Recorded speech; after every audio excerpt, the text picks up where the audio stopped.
Bismillahirrahmanirrahim. Assalamualaikum warahmatullahi wabarakatuh. Salam Kudar, salam kuliah daring. Alhamdulillah berjumpa kembali dalam perkuliahan hukum adat, yaitu pada minggu yang kedua.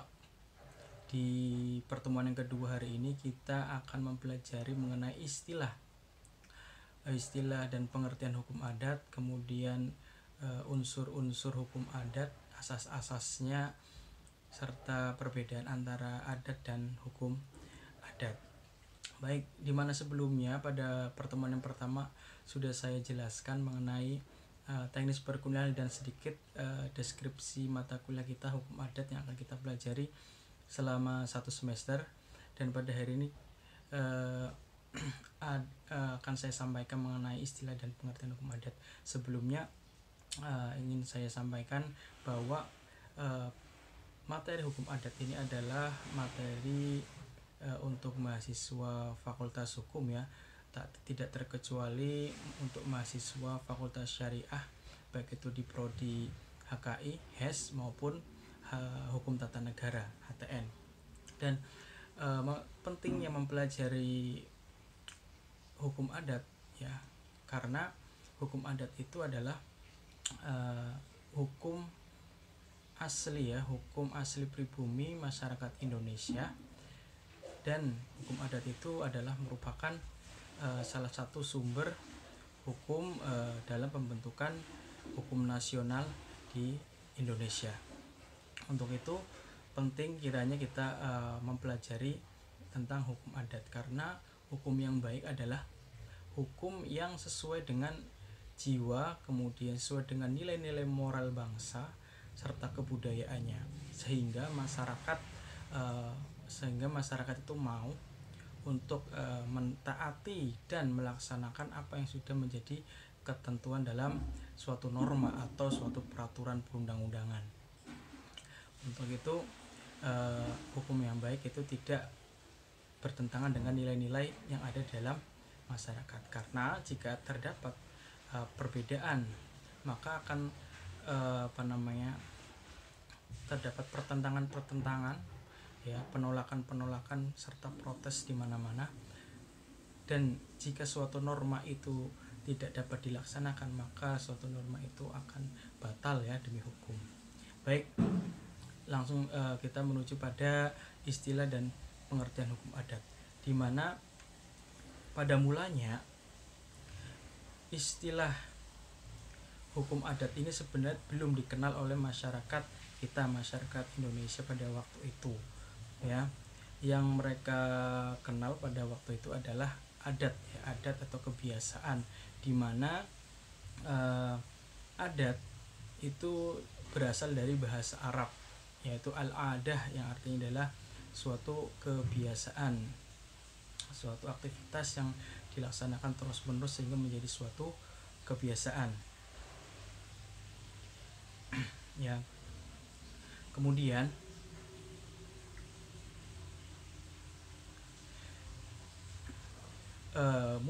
awal mula muncul istilah hukum adat ini pertama kali dikemukakan ya oleh Christian Snoek Horgrone dalam bukunya yang berjudul The Acers.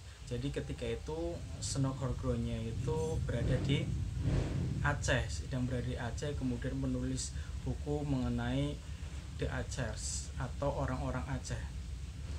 Dan ketika menulis buku itu ya, Snoek Horgrone juga membahas mengenai adat kebiasaan yang di sana yang kemudian menjadi hukum. Nah, adat kebiasaan orang Aceh di sana yang menjadi hukum kemudian disebut oleh Snoek Horgrone sebagai adat Reh ya.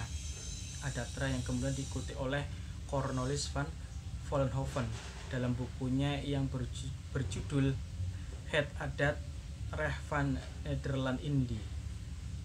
Kemudian dengan adanya istilah ini, maka pemerintah kolonial Belanda mulai menggunakan secara resmi dalam peraturan perundang-undangan Belanda ya gitu. Kemudian kita masuk kepada pengertian hukum adat. Oke, kemudian menurut Tarher ya, menurut Tarher bahwa hukum adat adalah keseluruhan peraturan yang menjelma dalam keputusan-keputusan dari kepala adat dan berlaku secara spontan dalam masyarakat. Jadi menurut Tarher ini adalah yang disebut sebagai hukum adat itu adalah adat atau kebiasaan yang kemudian diwujudkan dalam keputusan-keputusan oleh kepala adat atau fungsionalis masyarakat adat setempat. Jadi suatu kebiasaan akan menjadi suatu hukum itu jika diwujudkan dalam sebuah keputusan yang dikeluarkan oleh fungsionalis adat atau kepala adat ya, kepemimpinan adat dan lain sebagainya. Ya, kemudian menurut Jojo di Guno, hukum adat adalah hukum yang tidak bersumber pada peraturan-peraturan. Ya, jadi hukum adat itu bukan bersumber pada peraturan-peraturan hukum barat ketika itu. Jadi hukum adat itu ya hukum yang berasal dari masyarakat adat setempat, hukum asli kebiasaan masyarakat adat bangsa Indonesia. The living law ya, hukum yang tumbuh dan berkembang dan diikuti oleh masyarakat adat setempat. Itu menurut Jojo di Guno ya. Kemudian menurut pakar hukum yang lainnya adalah menurut Cornelis van Vollenhoven, di mana hukum adat adalah keseluruhan aturan tingkah laku masyarakat yang berlaku dan mempunyai sanksi dan belum dikodifikasikan. Jadi menurut Cornelis van Vollenhoven menyebutkan bahwa hukum adat itu adalah hukum ya atau seperangkat aturan yang untuk mengatur masyarakat dan memiliki akibat hukum atau sanksi hukum. Namun aturan tersebut itu tidak tertulis ya. Atau dalam arti hukum adat adalah hukum yang tidak tertulis ya, yang mengatur kehidupan masyarakat dan memiliki sanksi hukum atau akibat hukum. Jadi jika kita melanggar hukum adat atau kebiasaan adat, kemudian kita dijatuhi sanksi atau pelanggaran tersebut memiliki sanksi hukum, itu disebut sebagai hukum adat. Namun jika kebiasaan tersebut tidak memiliki akibat hukum atas pelanggarannya, maka kebiasaan tersebut bukan dinamakan sebagai hukum adat, namun hanya dikatakan sebagai adat kebiasaan biasa. Kemudian menurut Sukanto ya, di mana hukum adat adalah kompleks adat-adat yang pada umumnya tidak dikitabkan ya, kemudian tidak dikodifikasikan dan bersifat paksaan, mempunyai sanksi, jadi mempunyai akibat hukum ya. Hal ini sama ya, hampir sama apa yang dikatakan oleh Cornelis van Vollenhoven. Jadi menurut Sukanto, hukum adat itu ya adalah hukum yang tidak tertulis, hukum yang tidak dibukukan, hukum yang tidak dikodifikasi. Dan hukum adat itu terhadap pelanggarannya itu memiliki akibat hukum atau sanksi adat. Nah seperti itu. Jadi hampir sama apa yang disampaikan oleh yang dikemukakan oleh Van Vollenhoven. Kemudian jika menurut Supomo, hukum adat adalah hukum yang tidak tertulis. Oke.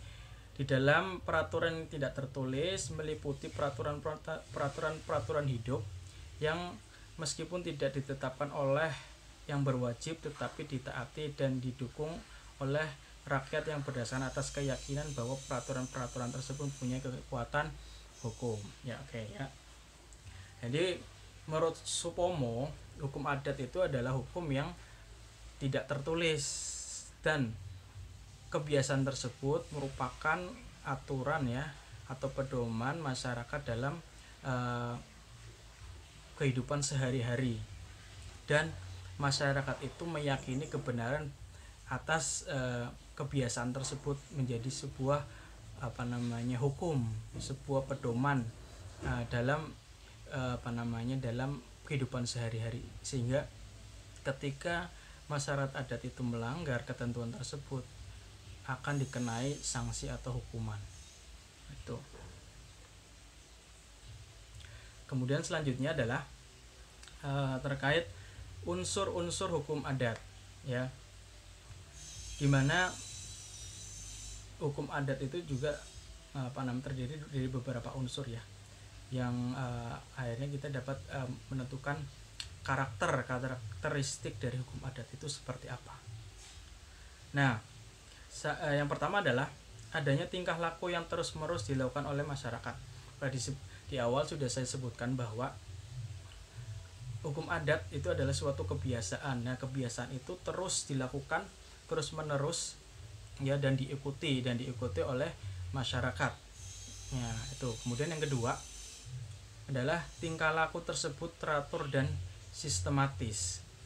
Jadi aktivitas atau perbuatan yang dilakukan terus-menerus itu dilakukan secara teratur, secara teratur dan sistematis, ya, dari turun temurun dari nenek moyang sampai sampai sekarang, ya, dari nenek moyang sampai sekarang terus dilakukan terus-menerus secara teratur dan sistematis. Kemudian yang ketiga, tingkah laku tersebut mempunyai nilai sakral, ya. Jadi hukum adat itu memiliki nilai sakral. Nilai sakral itu biasanya selalu dijaga dan dipegang teguh oleh masyarakat hukum adat. Itu seperti misalkan kita dilarang untuk buang air kecil di pekarangan atau buang air kecil di hutan, seperti itu. Itu ada aturan aturan adat yang mengatakan seperti itu, dan kemudian secara keyakinan mereka bahwa akan mempunyai akibat hukum. Orang yang melanggarnya akan mendapatkan karmanya.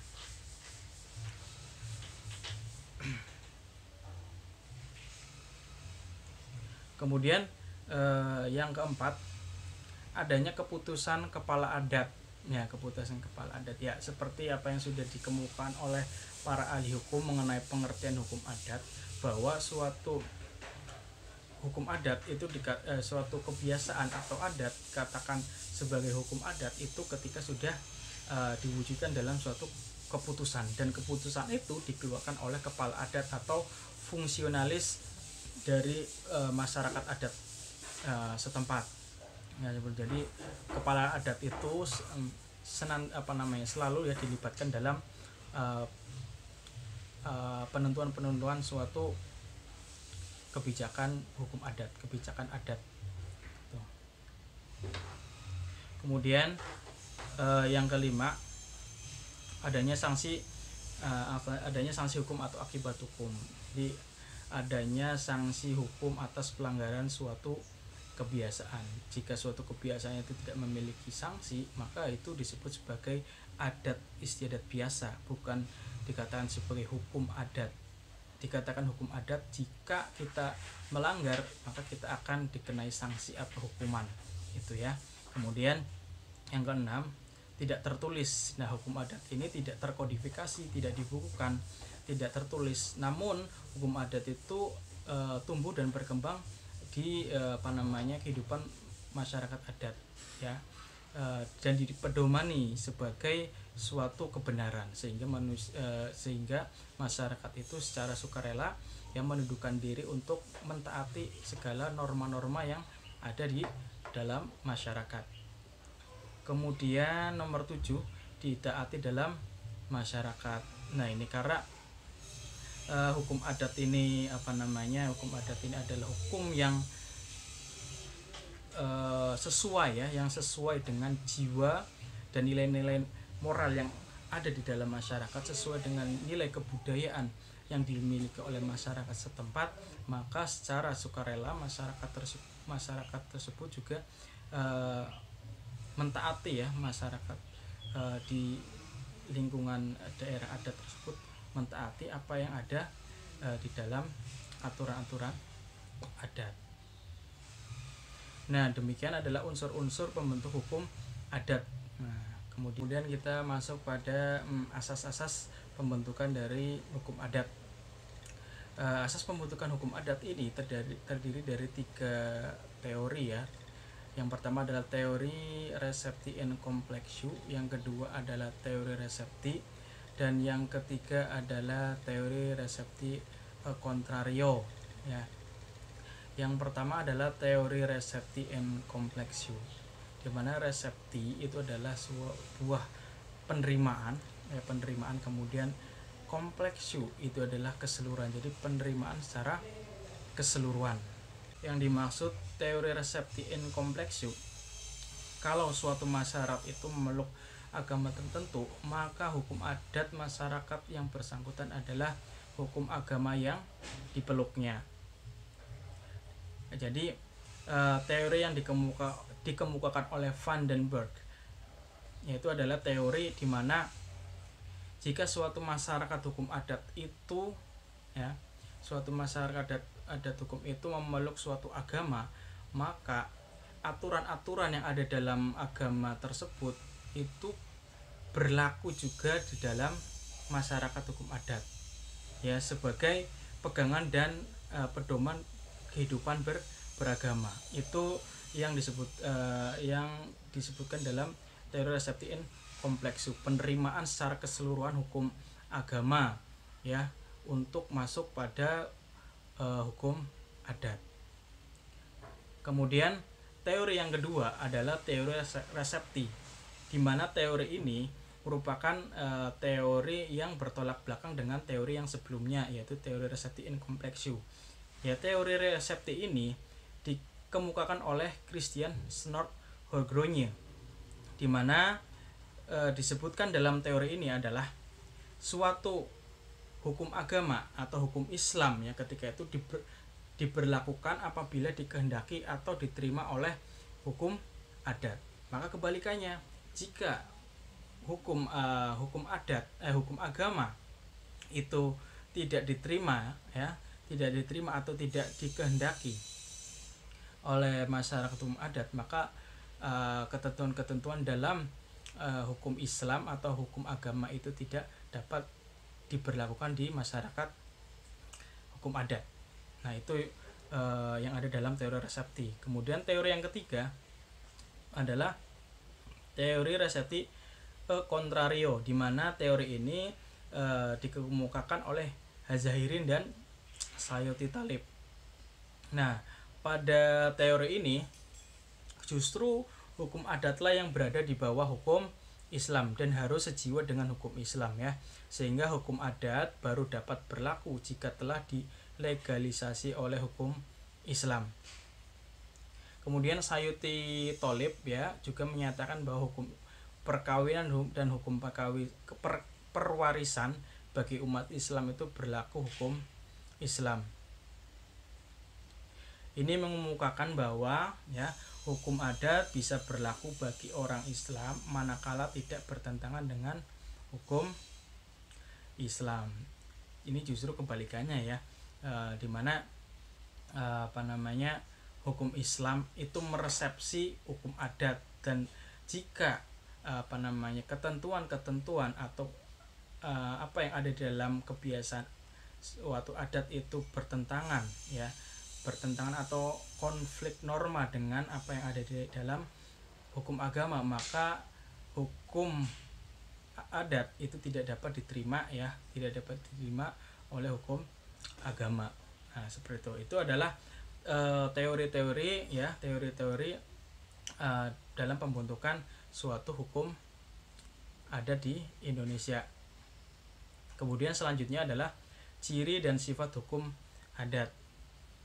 Nah, ciri dan sifat hukum adat ini menurut Profesor Kusnu ya, yang pertama adalah hukum adat umumnya tidak tertulis. Oke, sudah kita sebutkan di awal bahwa hukum adat itu sebagian besar tidak dibukukan, tidak dikodifikasi, tidak ditulis dalam suatu dokumen. Nah, gitu.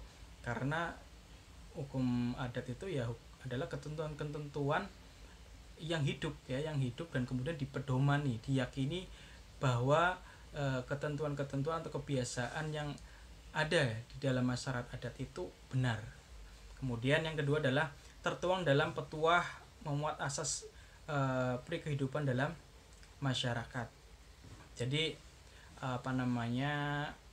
adat atau hukum adat yang ada di masyarakat hukum adat itu adalah memiliki atau mengandung nilai-nilai kehidupan, nilai-nilai moral, nilai-nilai kebudayaan yang ada dalam masyarakat hukum adat. Tuh. Dan mengedepankan nilai-nilai gotong royong ya, berbeda dengan hukum barat ya, hukum barat, perdata barat yang mana menekankan pada kepentingan perorangan, kepentingan privat. Sedangkan dalam hukum adat ini yang ditonjolkan adalah kepentingan bersama, kepentingan kekeluargaan, kepentingan masyarakat. Sehingga jika kita melihat mungkin ya di daerah kita, mungkin di desa itu biasanya kalau ada orang ribut-ribut, ada orang berkelahi, maka tidak langsung kita laporkan kepada pihak yang berwajib atau kepada kepolisian. Dan namun sebisa mungkin ya pihak pemerintah desa ya, baik itu lurah maupun perangkatnya itu melakukan mediasi ya, atau mendamaikan oleh para pihak yang bersengketa seperti itu. Jadi mengedepankan prinsip kekeluargaan, gotong royong, bukan prinsip individual, tidak. Kemudian yang ketiga adalah kepala adat sangat mungkin selalu dilibatkan dalam segala urusan. Ya, kepala adat tentu dilibatkan dalam segala urusan, terutama tentang keputusan-keputusan adat, karena disebutkan pada pengertian hukum adat bahwa suatu kebiasaan memiliki akibat hukum jika sudah mendapatkan keputusan dari kepala adat. Nah, kemudian adanya faktor kepercayaan atau agama yang tidak dipisahkan, ya itu tidak bisa dipisahkan ya, karena tadi menurut teori ya, beberapa teori yang sudah kita sebutkan tadi bahwasanya hukum adat itu ya tidak terlepas dari apa yang menjadi kepercayaan mereka, terutama agama. Kemudian ketaatan dalam melaksanakan lebih didasarkan pada rasa harga diri tiap anggota masyarakat. Nah, ya jadi masyarakat adat itu sangat menghormati apa yang menjadi ketentuan di dalam masyarakat adatnya ya, karena memang jika mereka melanggar maka memang tidak memang tidak seperti hukum nasional. Jika kita melanggar maka bisa saja kita mendapat sanksi penjara. Berbeda jika kita melanggar sanksi adat, mungkin kita akan mendapatkan sanksi sosial, misalkan kita dijauhi, kemudian kita mendapatkan cemoohan dan sebagainya ya. Itu adalah sanksi-sanksi yang mungkin diterima oleh pelanggar ketentuan hukum adat, sehingga sangat malu bagi mereka yang telah melanggar ketentuan adat.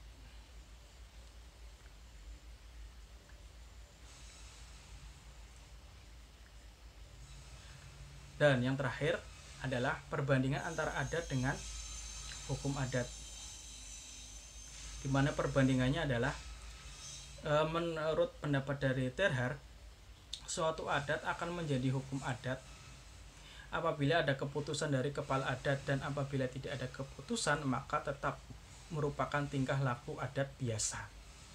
Ya, itu menurut Terhar. Jadi perbedaan hukum adat dan adat itu adalah sanksinya. Jika suatu kebiasaan itu memiliki sanksi dan setelah mendapatkan keputusan dari kepala adat maka disebut hukum adat. Sedangkan suatu kebiasaan yang tidak memiliki sanksi dan tidak ada keputusan dari kepala adat maka itu adalah kebiasaan atau adat biasa. Kemudian yang kedua adalah menurut pendapat Van Vollenhoven bahwa suatu kebiasaan atau adat akan menjadi hukum adat apabila kebiasaan itu diberi sanksi. Ya, jadi menurut Vollenhoven suatu adat kebiasaan atau adat yang biasa itu akan menjadi suatu hukum adat jika adat itu atau kebiasaan itu memiliki sanksi hukum atau akibat hukum. Kemudian yang ketiga menurut Van Dijk ya, bahwa perbedaan antara hukum adat dengan adat biasa terletak pada sumber dan bentuknya, di mana hukum adat itu bersumber dari alat-alat perlengkapan masyarakat dan tidak tertulis, dan ada juga yang tertulis. Sedangkan adat bersumber dari masyarakat sendiri dan tidak tertulis ya. Jadi seperti itu.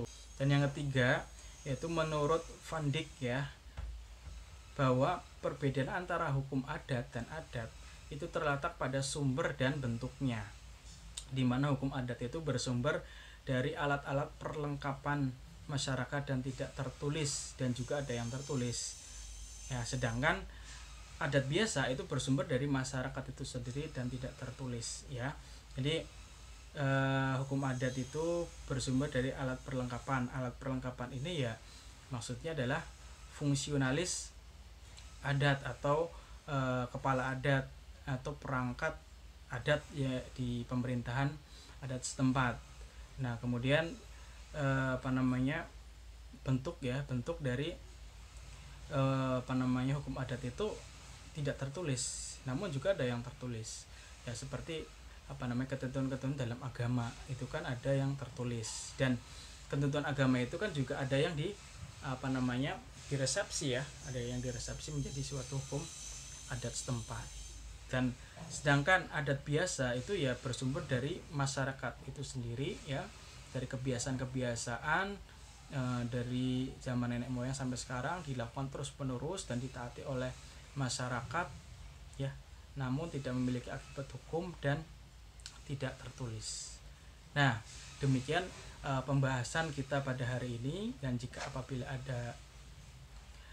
apabila ada pertanyaan silakan tanyakan di WhatsApp grup. Demikian apa yang bisa saya sampaikan hari ini, dan apabila ada pertanyaan silakan sampaikan pertanyaan tersebut di WhatsApp grup ya.